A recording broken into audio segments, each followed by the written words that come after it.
podría hablar un poco de los límites. Nos vamos a quedar sin tele rusa otra vez, y voy a tenerla que venir a grabar mañana otra vez. Podría hablar un poco de lo que usted sabe sobre los límites morales y legales de la libertad de expresión. Mira, los límites legales son de cada país, la legislación de cada país. Para mí la expresión siempre ha sido tan clara que no tiene mucho chiste. Tú tienes la libertad absoluta de expresar tus opiniones sin cortapisas, así sean las opiniones más repugnantes del mundo. Tienes derecho a expresar tus opiniones.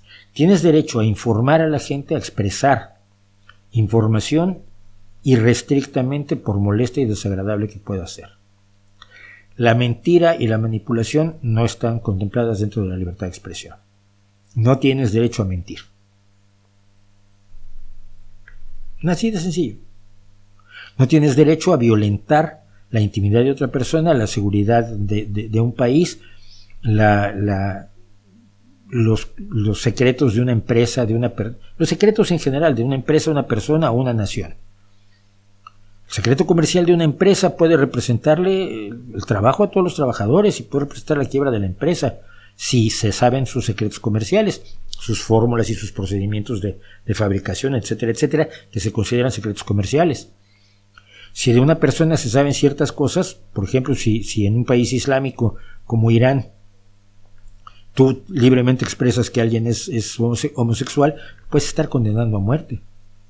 O si en la Arabia Saudita expresas abiertamente que alguien es ateo, puedes condenarlo a muerte o por lo menos a 10 años de cárcel, como a Raif Badawi.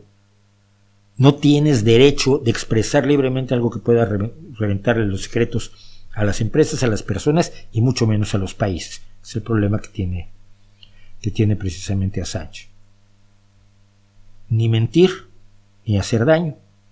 De ahí en fuera, libertad de opiniones, puedes opinar, puedes tener opiniones racistas, puedes tener opiniones desagradables, sexistas, molestas, repugnantes, despreciables, y yo defenderé tu derecho a expresarlas, como opiniones. Si tú dices, yo creo que la gente que tiene pelo largo es más mala gente que la de pelo corto, pues es una opinión estúpida, pero tienes derecho a expresarla. Si tú afirmas que lo son, tienes que demostrarlo, si no estás mintiendo, y entonces no se te permite decirlo.